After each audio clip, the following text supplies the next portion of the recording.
Despite scoring a decent amount of runs, the San Diego Padres unfortunately lose their chance for a sweep of the Cleveland Guardians behind a really poor Ryan Weathers start and some really weird base running and kind of coaching decisions, dare I say. But also, just what's the general state of the Padres right now? How have they been looking this month? And kind of a reflection on a pretty lousy free agent class so far, what it means about the Padres and baseball in general. All of that and more, guys, you know what you're listening to, so let's get it all started. You are Locked On Padres, your daily San Diego Padres podcast. Part of the Locked On Podcast Network, your team every day.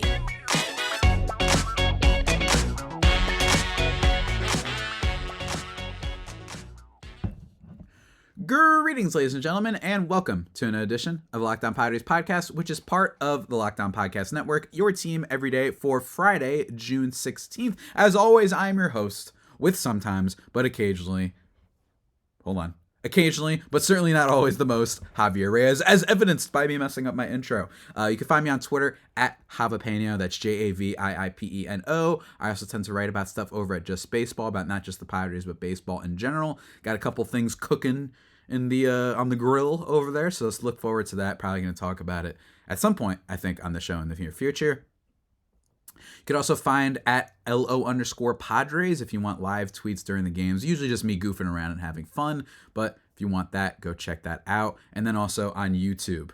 Remember, we're free and available on all platforms, guys. It's good stuff, so you can also see me and my clown hat and whatever shirt I'm wearing. In this case, it's this weird kind of, constellation thing that I got a while ago. Whatever. Not my coolest shirt, but certainly a shirt. And we all need those, right?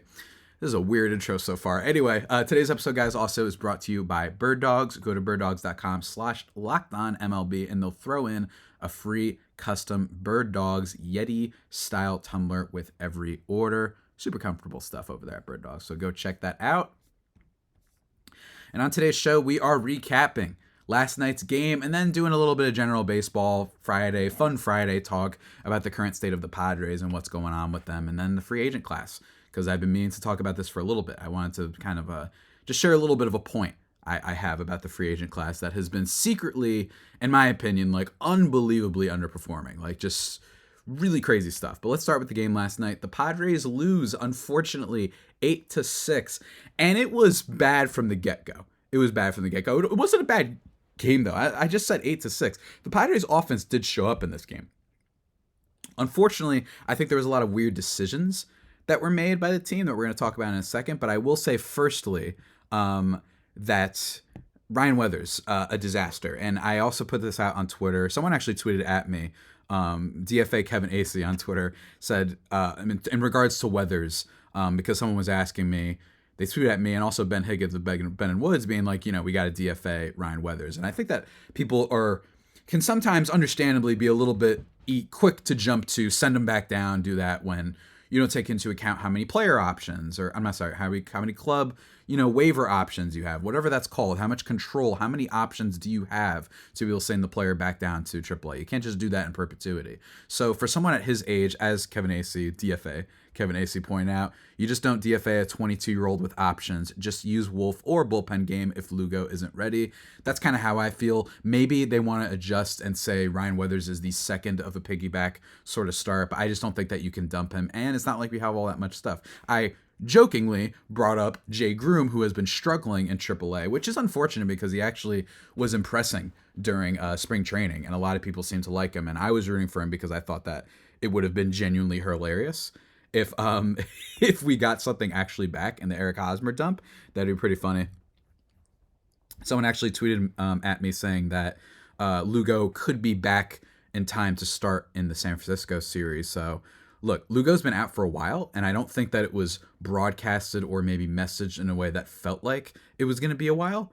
Lugo, I mean, he's been injured for a while now, and he performed pretty admirably. I still think that he was due for a blow-up, but we play San Francisco after this weekend series against the Rays, and do not underestimate, not to underestimate the Rays, but San Francisco surely has some good stuff on their team with J.D. Davis and Michael Conforto. Sean Manaea has become a good bullpen weapon for them. They are not an easy team to to face off against. So that should be a good series as well. So I'm hoping that he can be back for that. But yeah, I just don't think there's much you can do. And he gets absolutely torched in this one. 1 2/3 only, gives up 6 earned runs. So 6 of the 8 runs all on him. He doesn't walk anybody, strikes out 2, whatever. He was getting bashed from the very beginning by a guy that even a friend of mine who follows baseball all the time did not even know who David Fry was, who hits a home run in the first inning, making it 5-0.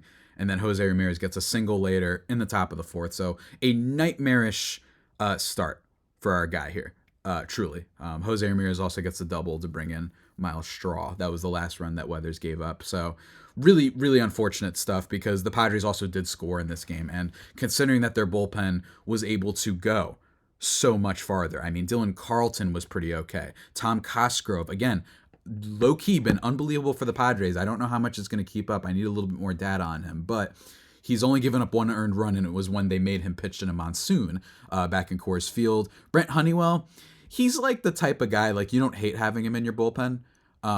He's not a star of your bullpen, but I'm glad that he's evolved into just something, which has been pretty good. Nick Martinez is basically a shutdown long inning reliever. And then Luis Garcia goes in this game. He only gives up a hit. No runs, though, but he's been pretty mid. Unfortunately, and then you have Hader, of course, and then you've got Steven Wilson when you need him. So the Padres bullpen has been excellent. Make no mistake about that. But in fairness, they did score in this game. Manny Machado, who is trying, man, he's trying. He's trying real hard in the bottom of the 1st, hitting a huge home run to get them back, making the score 5-3. That was huge. That was exciting. And it is what the hope for this offense is. There are a lot of questions about the rest of the Padres offense, and I think you saw it in this game as well. Brandon Dixon ground out that allows Ha-Seong Kim to score. Ha-Seong Kim actually had a crazy slide in this game in which I believe it was Nelson Cruz who broke his bat on a grounder to third base, and Ha-Seong Kim made the gamble to still go from second to third. But the bat that broke was actually what kind of like went into his stomach, so it looked like he was hurt. That could have been a lot worse. I'm glad he's okay. Maybe he just got the wind knocked out of him, but that was scary. And I love Kim's hustle. He's so much fun to watch. Love him so much. He actually scores 2 runs in this game after a Trent Grisham double later on. So love Kim so much. 2 for 4 on the day with 2 doubles. With a double. Really good stuff from Kim and some good defense as well. That was scary. That was really scary. And that's only the surface level of bonkersness that was this game. With the Ryan Weathers thing, with Manny Machado hitting a huge home run, even Grisham gets it on the action. There were a lot of mistakes, unfortunately, by the Padres. While they did score 6 runs, and that needs to be emphasized when we're talking about what I'm about to talk about, which is the runners in scoring position problem, they still did score 6, so you can't chalk this up to that.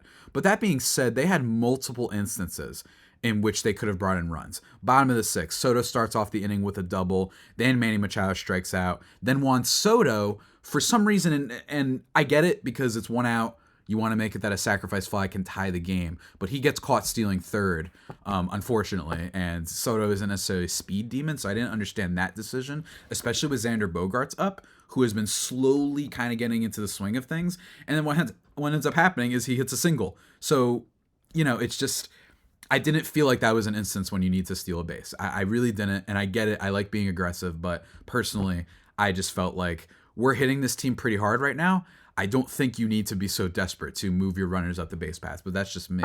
And there was a lot of instances in this game, by the way, in which the Padres were just swinging at the first pitch, particularly early on, and it did work at points. Austin Nola had a walk to start the inning, which was huge. Then Juan Soto walked, but then you get a Manny Machado single, and then Xander Bogaerts, I believe, on the first pitch, grounds into a double play with the bases loaded. So maybe that's what made them want Soto to steal a base, because they didn't trust Bogaerts, but they couldn't get over the hump, and it was frustrating. But again, I must repeat, they still did score 6 runs. That's still very good for this team with its excellent starting pitching, with its bullpen. So I'm trying to view it in that kind of lens instead of only viewing it as of course we couldn't get a sweep. God forbid we win more than 2 games in a row this year, right? And unfortunately, still two games under 500. So really rough, and especially heading into a series against the Rays. The Padres need to be able to put away games like this, and it's really frustrating. Like I told you, they had a lot of innings where there was just one stretch. It was the first pitch every time. Tatis swung on the first pitch. No one was immune from this. It wasn't a specific batter. But that decision, I also thought that the Trent Grisham squeeze bunt was really weird, because Nelson Cruz was at third base, and they attempt to bring him home there. And two things happen here. Number one, I don't understand, and I know that it's Grisham, but I just don't understand bunting with a person like Cruz, who I'm pretty sure has a pet dinosaur at this point in his apartment or complex, whatever, while you're bunting with him on third. He's not a speed demon, and he's old. He's never been a speed demon ever. He's a slugger and whatnot. So I did not understand that decision. I get it. Grisham can't hit, but I just did not like that. And number two is that it didn't even look like Cruz was ready for that. There's one thing if you just plan to be like, we're bunting and we're going to sneak one on, but he doesn't get a great jump after Grisham gets the bunt. You know what I'm saying? So for me, like, and don't get me wrong, because then if Grisham missed the bunt, then Cruz is in, he's dead in the water. But I just felt like if you're going to do a play like that with Cruz, it should be a hit and run type of scenario where you're going to have to take the risk that if Grisham can't get the bunt down. Otherwise, like, what are we doing? Cruz isn't going to be able to score from third. So that was really weird. Didn't understand that decision. Just unfortunate, because I think that this game, the Guardians, because of some errors in the field, some weird dinky sort of fly balls that landed, felt like they really wanted the Padres to win this game. But in the end, just not the best. Tatis does get 3 walks in this game, which was nice. So that should up his on-base percentage and a stolen base for all you fantasy heads out there. Machado 2 for 5 with the home run. Just fine. 2 for 5 for Bogaerts, 2 for 4 with Ha-Seong Kim, but not the best overall. And we need to talk about the overall team. We're going to do that in just a second, guys. But first, let me talk to you about something very, very good. Ladies and gentlemen, you know of the gambling world. You have to head to FanDuel right now. Because guess what? New customers, you can get a no-sweat first bet up to $2,500. How about that? That's a lot of money. It's pretty sweet. That's $2,500 back in bonus bets if your first bet doesn't win. And they've got great promotions every day. It's very safe and secure to use. You've heard of FanDuel before, and that's for a reason. And you get paid instantly. They got it all for you. They got you handled with your gambling, sports betting needs, whatever you want to call it. They got you covered. So again, visit FanDuel.com/lockedon and get a no-sweat first bet up to $2,500. That's FanDuel.com/lockedon. FanDuel, official sportsbook betting partner of not just Locked On, but the NBA.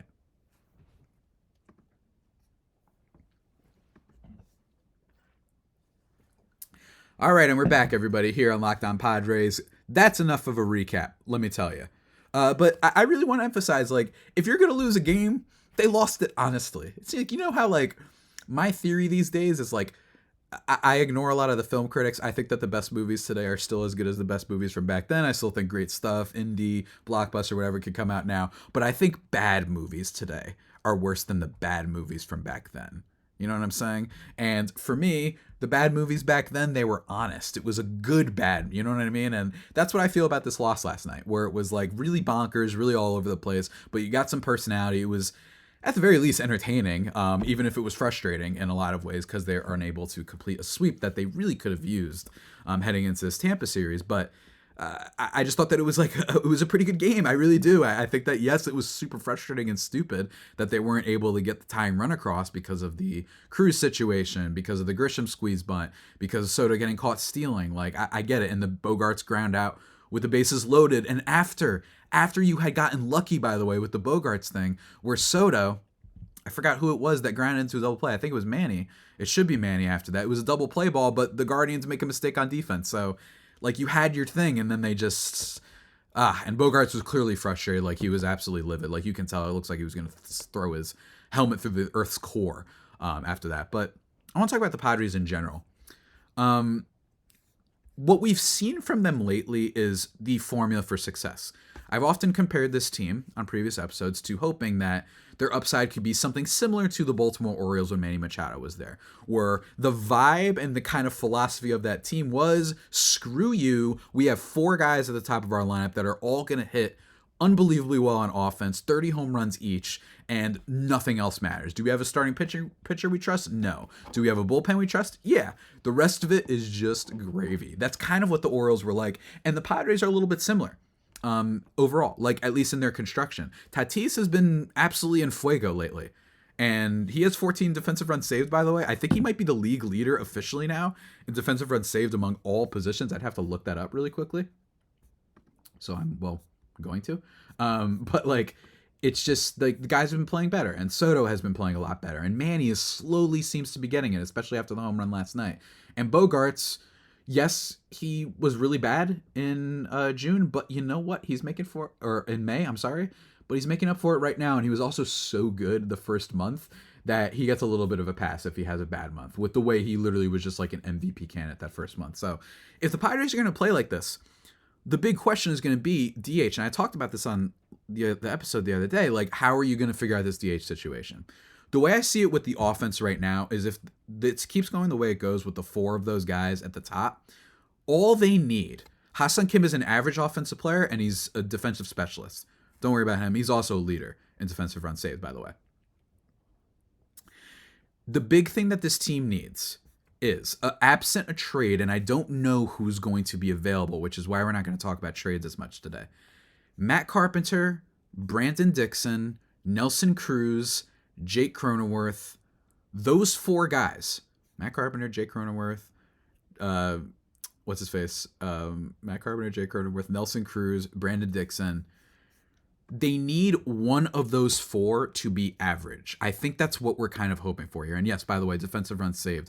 Tatis leads the league, which is wild. Number 2 is Wander Franco. Number 3, Cabrian Hayes, 2 third basemen for the Pirates and the Rays, respectively. It's wild. It's wild. As of average, he's 6. He has 6, by the way, which is still high up there. He's going to win the Gold Glove at this rate. They need one of those guys to be average. I'm not bringing up Trent Grisham because I really just don't see it for him. And I'm also going to take out Nelson Cruz for what I talked about the other day on the DH thing, which is he refuses to walk. He strikes out way too much, doesn't take the right swings. It just looks like as long as you don't throw a hanging curveball, like you're fine with Nelson Cruz. So I don't think it's going to happen with him. So that basically leaves Matt Carpenter, Jake Cronenworth, and Brandon Dixon. Cronenworth is the immediate guy you point to, and you say, all right, Carpenter clearly looks like it was like a one-year wonder with the Yankees last year, which is what I was afraid of. Thankfully, it's only a one-year deal, so it's not going to cripple the team or anything like that. But Cronenworth, they just extended for 7 years. So it's got to be Jake, in my opinion, that needs to become an average, like just be a little bit good on offense. Obviously, the dream would be to have him be where he was a few years ago, where he was a top 5 second baseman in F4, only behind Altuve and Brandon Lowe and Marcus Semien. Those were the only guys who had a higher F4 total than Jake Cronenworth at one point. But in this case, I just don't see it. That's the problem with Jake, is that yes, he doesn't whiff on a lot of pitches, but every single year his overall stats, and I talked about this on the AJ Preller episode, have gotten worse. The first year, first full season, 2021, they got worse, but it was like, oh, it's okay, though. And then last year, it was really bad. Yes, he makes contact and he doesn't whiff on stuff, but the contact isn't very good. You know what I mean? It's like an Austin Nola situation. Well, I don't want to be too hyperbolic, but it's kind of that situation where, yeah, the guy doesn't whiff, he knows how to make contact, and the swing is smooth, but he's just not hitting the ball all that well. And he had a really annoying first pitch pop-up yesterday as well, when I was talking to you about how there were so many first pitch outs that the Padres made yesterday, even when it felt like they had Cleveland on the ropes, but they were just like helping them out almost. Like the Cleveland was begging for us to win that game last night. So that's really bad in a lot of ways. So that's what I think they need. But I will say that overall, the team, and we're going to go by from May 30th, which was that game against the Marlins when they put up 10 runs. I could go to start of June. The numbers are a little bit better that way, but I want to go from Miami because it did feel like that's where the offense started to show explosions. And granted, that Miami series, they would score 9 and then 1 the next day. They were inconsistent, but it was the first time like it felt like they scored that many runs in a while. So I'm going from there. Ever since that game, in terms of WRC plus, weighted runs created plus, 100 is average, everything above that is 10% better, 4% better, whatever. The Padres are 7th in baseball. They're tied for actually the 7th best mark with the Toronto Blue Jays among all teams as an offense in WRC plus since May 30th. If you go by just June and you take out some of those one-run games, they are 2nd in WRC plus. So their offense has been hitting, and it shows you if these 4 guys are just going to play the Mount Crushmore up to their potential, That's enough. And more, here's the specific key, and I say this a lot. They don't need to be the 7th best offense in baseball. They just got to be average, because, and average with your potential to blow up, don't get me wrong, because the defense, starting pitching, and the bullpen has been so good. So this is huge. Again, I know that I still have my clown hat on and everything, but the Padres have made me a little bit more hopeful lately. I'm just kind of hoping that the numbers are going to play out, and that runners in scoring position is not as much a reflection of the talent, but maybe more a reflection of coaching and a little bit of just not playing well. I don't think that their offense is 30th in the league. Like, that just doesn't make sense to me. And I don't think that the runners in scoring position thing is something that's going to play out for the entire rest of the season. I think that'd be nuts in a lot of ways. So they've been very good in that regard. In terms of overall runs scored since May 30th, they are 8th in baseball. In terms of home runs, they've been pretty okay there as well. 7th in Major League Baseball. They've been scoring some good runs. Again, they've been really solid in a lot of ways, and I think that the Padres should take heed with that. And there are other teams that have hit more home runs, like the Yankees, but their WRC plus as a team since May is 72. So again, it's not only home runs sometimes. The Padres have drawn some walks and put together better at-bats. They're stealing bases, especially with Tatis and Ha-Seong Kim, some good base running, with the exception of last night. So they've been playing really, really well. Has to be emphasized how good they've been since that date. And then overall, their pitching and everything is still good. I mean, their stats on the season are still pretty great with pitching. And ERA, they are 5th in baseball. 5th in baseball, guys. Batting average against, they are 4th in baseball. And whip, they are 6th in baseball. They do not need that much from the offense. That's why we're hoping. That's why we're hoping if you can get a Cronenworth or a Carpenter, at least be average, which is doubtful, that'd be great. Otherwise, you kind of got to look at what's on the market. And let me tell you, it doesn't seem like there's all that much on the market that immediately jumps out. I'd love for them to make a move in this type of market, because it probably won't cost you that much if you're like, you know what, Jesus Aguilar of Oakland, he's in Oakland, it stinks there. He can be like an average at bat and at least better than what we have sometimes at DH, and it will cost us nothing. Wouldn't mind a move like that. It's just an example. I don't literally mean him. I don't know the situation by that. I'm just saying that there are some guys out there that you don't just look at how they're performing this year, because there's always these random players every year. You had the Braves do it when they won the World Series that are underperforming that maybe you can just get for a nickel and be like, this will be enough for us. It'll end up mattering that we just have these bench platoon. It gets figured out. It's better than awful with the Carpenter Cruz thing. So I'm looking forward to that.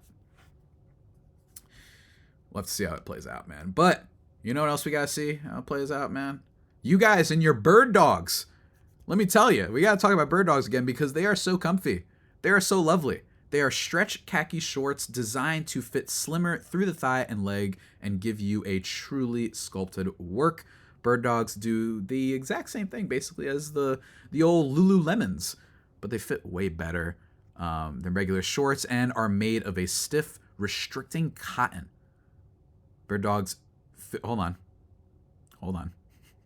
I can't read. I'm sorry.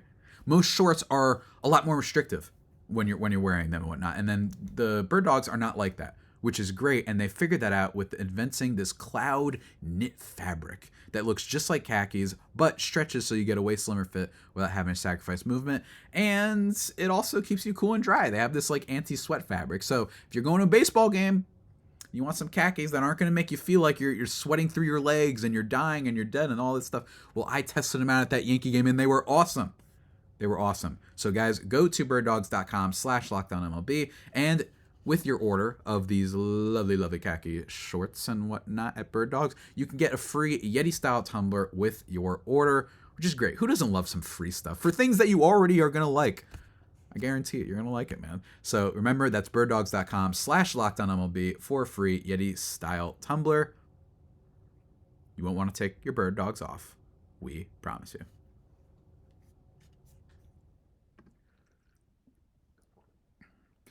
And we are back, ladies and gentlemen, here on the Locked On Padres podcast, doing all sorts of ridiculousness on this fun Friday episode. And the last thing I wanted to talk about is make just a little bit of a point about free agency. The Padres are not the only team who have had players that have come in based on this free agency class, based on even trades to an extent, that have performed poorly. Let's break it down. And I'm going to try and go this quickly. Wilson Contreras, the top catcher on the market, signed a 5-year deal with the Cardinals. Do you know what he is currently hitting? Oh, you're going to like this. As of right now, and by the way, yes, the Cardinals are atrocious. Wilson Contreras is currently slashing 198 with a 292 on base and 347 slugging. That's an 81 WRC plus. It is the 9th worst of the 12 qualified catchers who have played the most. And he was the big guy who got paid a whole lot. If you're wondering about who's been the best, Sean Murphy, who's basically been an MVP candidate, who, by the way, the Cleveland Guardians could have had. Talked about it with Jeff. Go check out that episode for him talking about how they could have had Sean Murphy, but they didn't. So he's been bad. Mike Zunino, also pretty bad. He doesn't play enough for me to bring in all of his numbers, but he's been atrocious. At first base, Jose Abreu, who I think everyone thought, like, oh my God, the Astros just won the World Series, and now, yes, they lose Justin Verlander, and they lost Correa last year, but they're bringing in a classic veteran who's going to come in and be awesome. Well, he's got a minus 0.9 F4. He is slashing 230, 285, 315. They gave him a 3-year deal. He's been among one of the worst qualified players in baseball this year. And he was the top guy basically at first base. Anthony Rizzo signed a 2-year deal with the Yankees. He's been phenomenal. He's the exception. Josh Bell, terrible for Cleveland basically for the most of the year. Brandon Belt, I barely seen anything from him, and he also can never stay healthy. Yuli Gurriel, who I just mentioned, kind of signed, I brought up Jesus Aguilar. He's with the A's, hasn't been very good. We don't need to talk about Eric Hosmer. Carlos Santana, actually, for the Pittsburgh Pirates has been okay, but again, moving on, we have to talk about the cream of the crop. Best second baseman available, who was huge in the playoffs, by the way. Like, absolutely huge for them in the playoffs, and made a lot of people question why they didn't pick up his option. Gene Segura, playing third base for the Miami Marlins. They signed him. He was supposed to just be meat and potatoes, give them a solid foundation and whatnot. He's hitting 190 with a 259 on base and a 234 slugging. He is good for a negative 1.1 F4.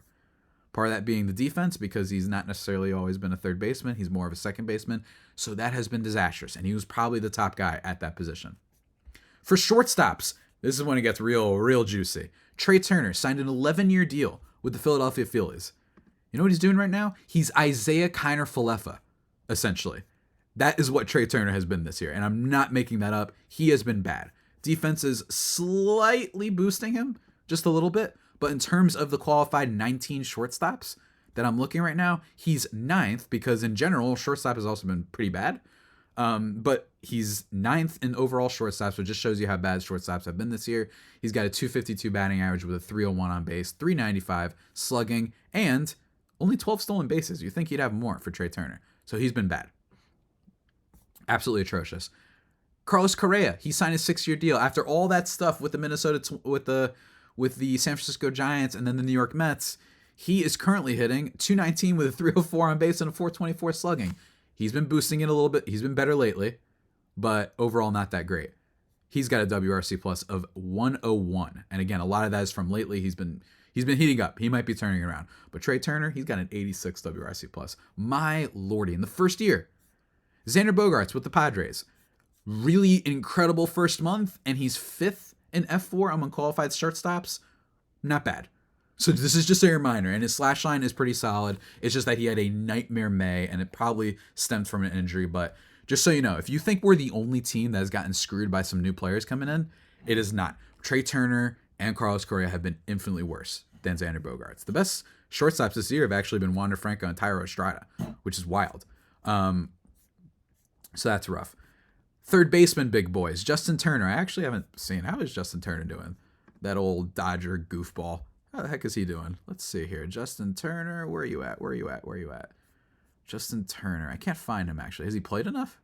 I don't know if he's played enough. I haven't been following the Red Sox. I refuse to follow a team as despicable as the Red Sox, to be quite honest with you.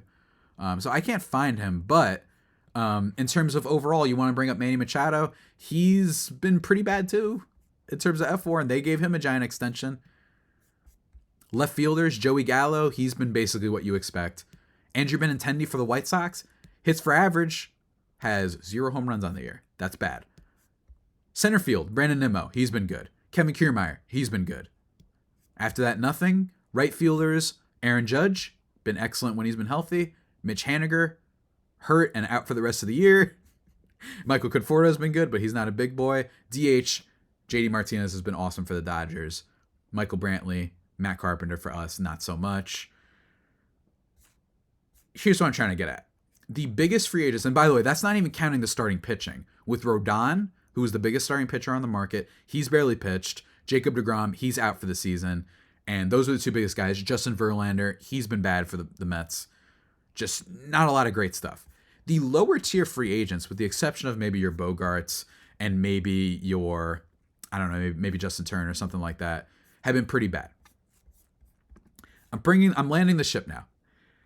A lot of the conversation is going to be talked about, especially in light of this Oakland situation. A lot of people are probably going to bring up, this is why you don't spend so much. This is why you don't overcommit to these free agents. You should be building through the farm, like Tampa, like all these other teams, even though they'll very quietly ignore the fact that they extended Wander Franco.